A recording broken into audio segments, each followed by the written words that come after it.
I'm Edoardo Branca. I'm a sixth generation family owner. We make one of our most famous product is Fernet Branca, but in our lineup we have other products like Antica Formula, but one of my favorites is Caffè Borghetti, and I'm in charge of the United States.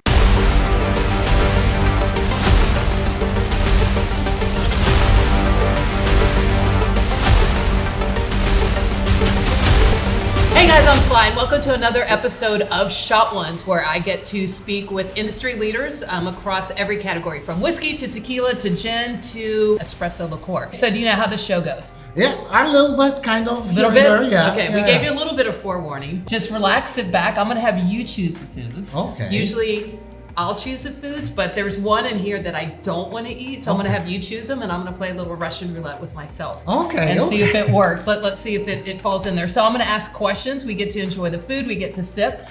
With every different show, every category, we get to drink it neat. Yep. And then I also do it in a cocktail. Yep. And I try and put the spirit in a classic cocktail that most people associate with it. So Yep. Today, what better way to espresso ourselves today than with the espresso martini? Oh, love that. So we've got an espresso martini made Yep. with a little bit of Amaro, a little bit of equal parts with the espresso liqueur. So you get to choose what you want to drink. You can either go straight or you can just go right into a cocktail. Should we try a food or should I ask the first question?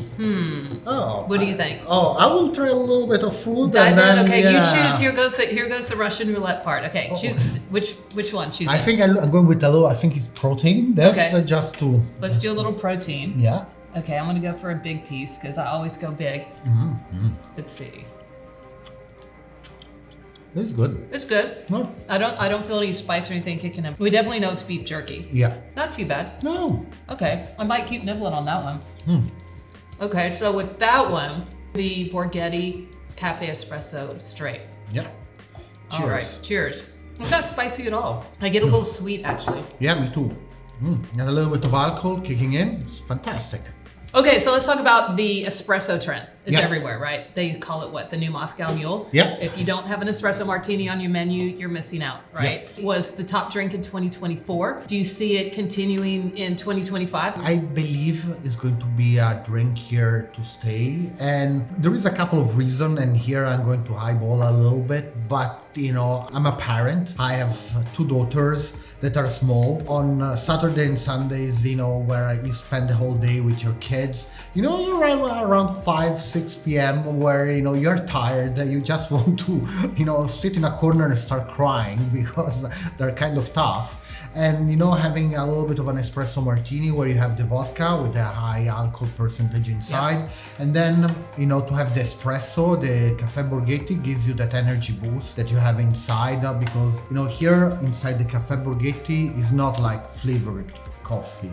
Right. We buy coffee beans from Arabica and Robusta that are in South America and Central Africa. They come in the factory in Milan actually, and then we have this huge coffee machine and where we mix 50% of Arabica, 50% of Robusta together, and then we put it and we do the espresso machine, the small one. Same process, we add water, it boils with the coffee beans, and then we have a concentration of espresso. And if you come in the distillery one day, we can have, a small try of the concentration of the espresso. Two things can happen. Or you're going to stay awake for 48 hours, or you're going to have a beautiful heart attack.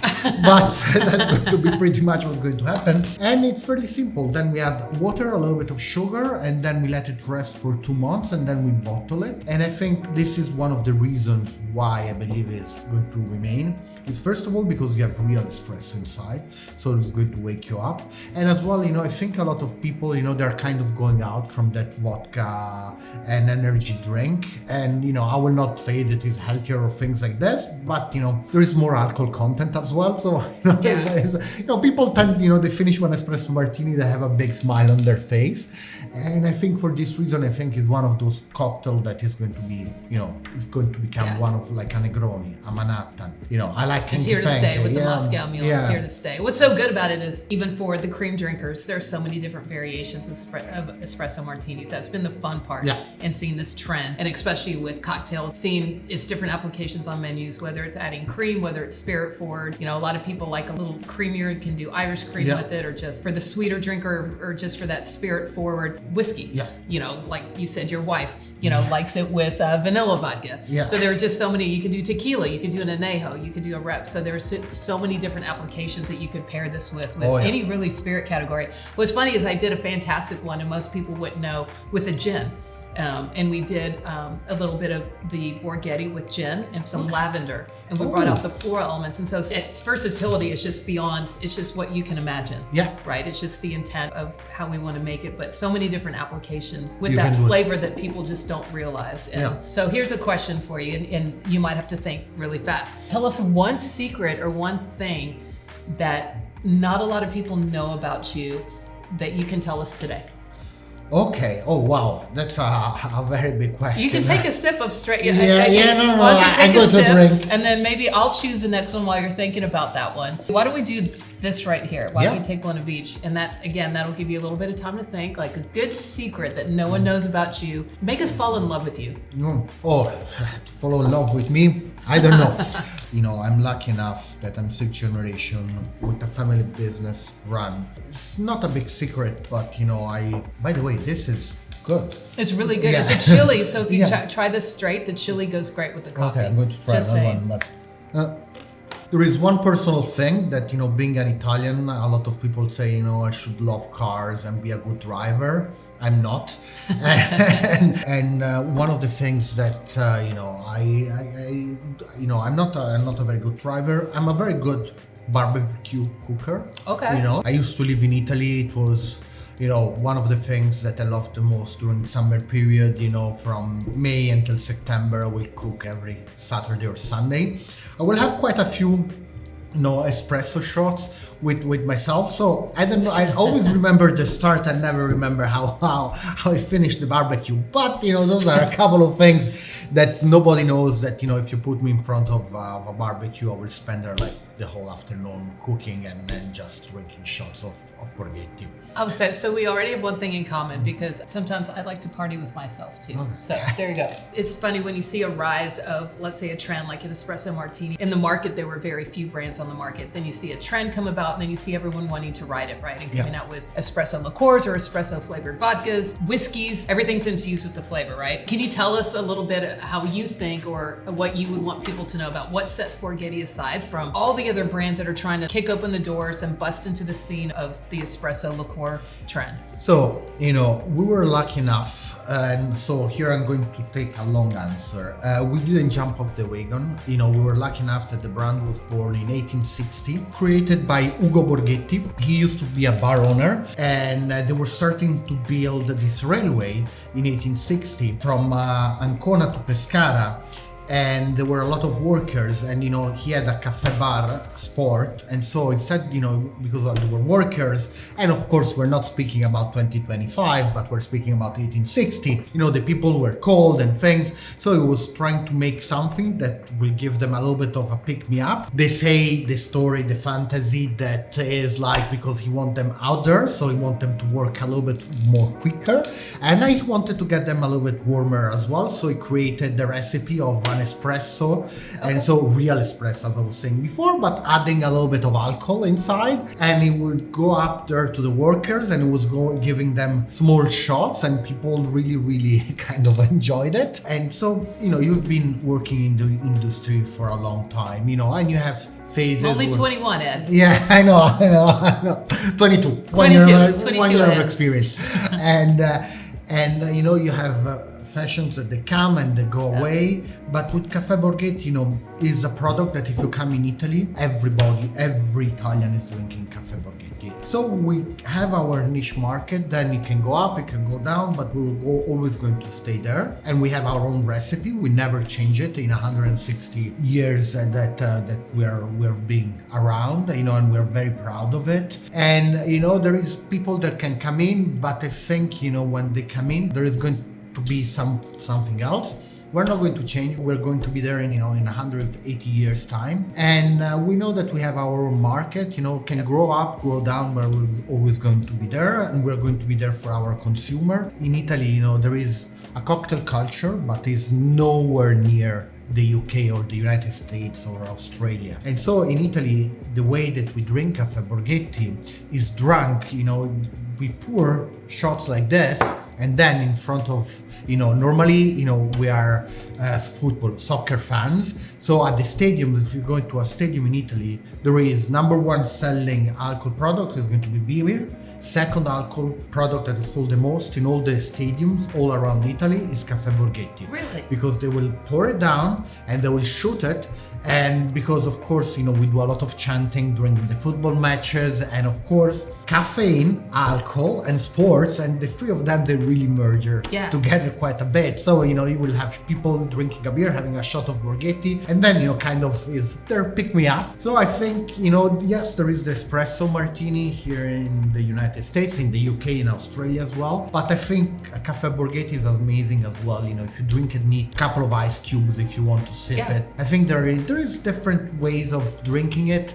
And it's not because, the thing of having caffeine kinds of take you away from all the flavored coffee liqueurs, because this is really a pick-me-up. First you said, I wanted to inspire the employees and have them work more, so let's just give them some booze in the morning. So I want to join that boop, boop, punch card time clock right there, and I just aged myself by saying that. And sure, there's millennials out there right now looking at me going, what exactly is a time card and what do you punch? But so we went from 22 to 24. Exactly. I just aged myself. I just tacked on 5 years there. Another big trend that we see as well is the low proof, either the no low category. So I love hearing you say a lot of different spirits or liqueur, like some cordials you just can't drink neat.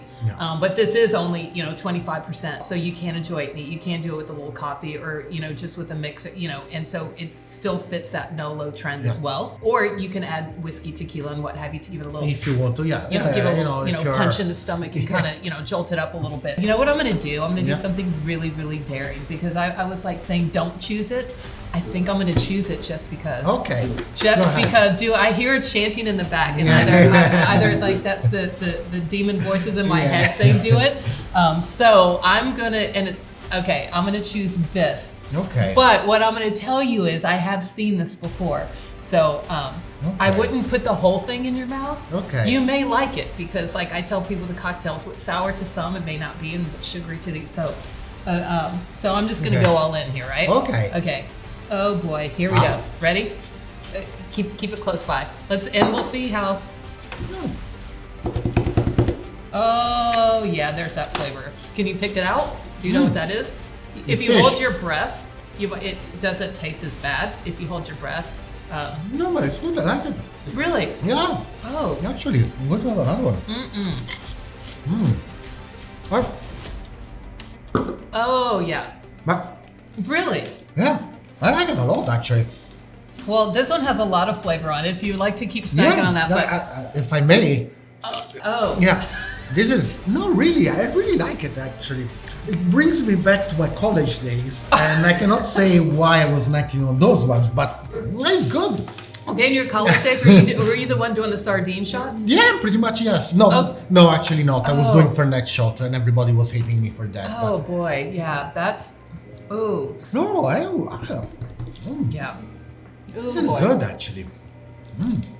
Yummy. Okay, that was the worst of it. So if that was the worst, then it's going to be easy for you the rest of the time, because that was like literally the worst I think that will be on the plate. You brag about being able to make a Borghetti martini in just 30 seconds. Yep, it's one of the easiest things to do, just because I sell booze, but I have the utmost respect for bartenders. Because I can screw up pretty much a gin tonic, because I'm not that good at that mixing. But with an espresso martini, it's so easy to make, because pretty much at home, I don't know how you call it when the shaker. I put the shaker, I put ice inside of it, add the vodka, Caffè Borghetti, give it a good shake, and then I put it inside. That's it. Because I don't want to be redundant, because I'm always repeating the same things. But being an espresso liqueur made from an espresso machine, You don't need to wait for the coffee to come out, to have the coffee machine or things like this. You just make it and then it's ready. And one of the things that a lot of people ask me is like, "Hi, Edoardo, how can I tell that it's made by real espresso?" So first of all, you made this cocktail, it's like 10-15 minutes ago, and you can see on the glass you have a foam. Yep. This is the residual oils of the coffee beans. Okay. Then when you shake it with the ice and the vodka, it will create this foam and it will stay here forever. Not forever, but it's going to stay here for a couple of hours. And so this is why, it's such a unique product. And it's why, you don't need the you don't get me wrong. Yeah. Depending how tired you are, if you want to have a boost of caffeine at like 6-7 p.m. or 5 p.m. or 4 p.m., you can add your espresso, but it's going to be extremely wake me up, because I remember, I started to drink Caffè Borghetti. In Italy, legal drinking age is 18, let's say 18 years old, when I was going to the stadium. And in Italy, sometimes you have matches, football matches that they start at soccer matches that they start at 8:45 p.m. So let's say you have 1, 2, 3, 4 Caffè Borghettis. Then, you go back home and, I remember the first time where I had, a couple of more. I went back home and I went to bed and I look at the ceiling for like, I don't know, a couple of hours, because I could not close my eyes because of the amount of caffeine that I had in an hour and a half of a football match. And, but yes, this is one of the things that it's why you can make an espresso martini in 30 seconds, because it's literally pour inside the vodka, pour inside the Caffè Borghetti, shake it, and it's ready. Anybody can do it. If I can do it, anybody can do it. Sometimes the best cocktails are made with the least ingredients, but we also say sometimes the hardest cocktails to create is when you can only put 2 or 3, but with this one you can. It's just vodka, espresso martini. Yeah, this is, it depends, and then it depends. That's it. So simple. 50-50, Yeah, then if you want to have a little bit more vodka and a little bit stronger, you add a little bit more of the vodka. If you want to wake up, you put a little bit more of the Caffè Borghetti, but that's pretty much it. My wife, as you're saying, she puts vanilla vodka because she likes it more sweet.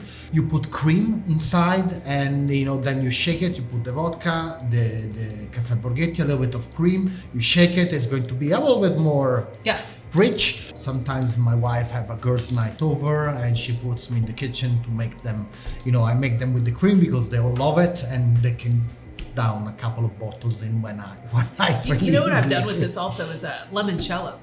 Oh, that's a good one. Because lemon and coffee, it makes it beautiful. That's you know what? That's thank you. We'll have to after when the cameras go off, we'll pursue that one. I would love to have one. Actually, it's like we have some limoncello here too, so maybe we can maybe add a little at the very end, a little limoncello to this straight. When you're not drinking espresso, like what's your go-to? Is it red wine? Is it a snifter of whiskey? When you're relaxing, or you go to a restaurant? Is it due to the family business, I drink Fernet Branca. Really? That's it really depends on the bartender's handshake, as they call it, right? Yeah. No, I would say, really depends on the night out. If I'm out with friends, I know I'm going to sound really Argentinian, but I'm going old school with a Fernet and Coke.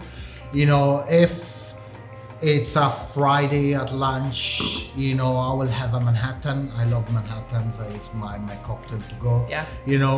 If I'm at home with my wife, my wife, she's more Italian than an Italian can be. So every night she will have a glass of red wine, and I will have a glass of red wine. But I will say, most Again, did you hear that? A glass of red wine every night with a little Borghetti and a little Fernet. It's healthy. Yeah. Actually, Europeans actually have longer lifespans because of. But it's unbelievable. And you can see my wife is nuts for health reasons. She likes, all organic and things. And my grandfather and grandmother, her grandfather and grandmother, they all passed away. They were 90 plus years old, and if you go in their house, and don't get me in the wrong way, they always had a bottle of wine open, because at lunch, different times, we're speaking, but they will have a glass of red wine at 1 o'clock or 12 for lunch. Midday, it's nerves. Yeah, and 1 glass of red wine at night. The mother of my mother-in-law, She will always have every single night, those small glasses for Amaro that are this big? She will have after the meal, she will have a little bit of Fernet Branca and digest. Until 95, when she passed away, she will have a Fernet Branca. And don't get me wrong, she didn't indulge. She will not having half a bottle of Fernet. I say everything in excess is bad, but a little of everything is good. Yeah. Too much of one thing is bad. Yeah. And she I'm a bit advocate. I think if you drink in moderation, it doesn't change your life. And then, it's in Italian, we've been, I'm a special case because I've been breastfeed Fernet Branca since I was pretty much born. But in Italy, I had my first glass of wine. I was given by my parents that literally, I was small, and I grew up to be a normal human being. I'm sure you can tell by the beautiful Greek features that I carry on myself that I was given my first glass of wine at like maybe first grade. That's just part of the culture. And I think, Caffè Borghetti is a perfect example. You have so many younger guys that are 18, 19 that go to the stadiums and they have the first encounter with Caffè Borghetti where it's a good match. Of course, if you don't like coffee, this is not going to be the product for you. Right. But you grew up with coffee, you're having, you grew up with espressos, you always have, this is an espresso a little bit on steroids because there is alcohol inside, but it's an easy, drink because as well, if you have it neat for the first time, it doesn't overpower you. As we were saying before, the alcohol content is not that high. So it's kind of a perfect match. Yeah. Okay, this looks interesting. Yeah, I was eyeballing that one. So actually. With that before, I want to kind of maybe put a few foods in. Okay, a little tangy. Yep. What was that one? The one that looks like a tongue? Chili lime. Okay. I feel the lime. Oh. Okay. Yeah, I prefer this one than this. This one, it lingered. This one, but this. No, this is the aftertaste in my throat. Yeah. It's like. Okay, this is like the firework finale because you intrigued me with all your stories and we kind of took our time. So it's like now I want to do this one. Okay, what is it? Okay, let's do this one because it's chocolate, so it has to pair well. Huh. Yeah. I mean, it's definitely chocolate, but I don't know what the inside is. Is lemon? No, it's not lemon. It's orange? No. Is it orange? Or I taste a little coconut for some reason. Orange. Okay, orange. Okay, I'll do a sip of that one. Okay, like I said, this is a firework finale. Yeah. Like we're just tossing it all in like there's no tomorrow. How about this one that looks like hooves or like. This looks interesting. Like nails. Like I hate to say that word because it makes me cringe. Toenails. Yeah.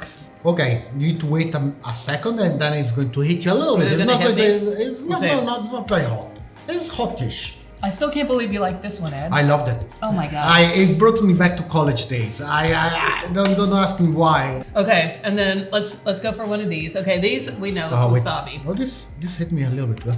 Let's do wasabi and coffee. Yeah. Oh. Between me and you.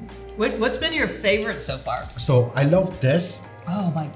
I really love the egg salmon. I really enjoyed it. And I think with the pairing with the cocktail, I think neat is the toenail, the spicy toenail. I think it was very, very good with the Caffè Borghetti, but neat. But it says dangerously addictive. Yeah, but they're right, actually. I'm going to steal that now. I want to say we have some limoncello. I would love to do a closing toast with it, but you wanted everyone to know one key takeaway or just one thing about Borghetti Cafe Espresso. What would you want them to know or remember about it? So the one takeaway that I would like you to have from Caffè Borghetti that is all natural. We buy real coffee beans, Arabica and Robusta from Africa and South America. They come in the company. There is real espresso inside, and you should try it because it's something of really, really unique, and it's really going to give you a pick-me-up during the day or the night. Thank you again for joining us. Thank you for having me here. It's been fabulous being able to share an espresso martini and then the Borghetti espresso neat on its own. So thank you for flying in. Thank you for having me here. Absolutely. It was a pleasure. Absolutely. Oh my God, Ed, I can't. I No, can't. really, I really like the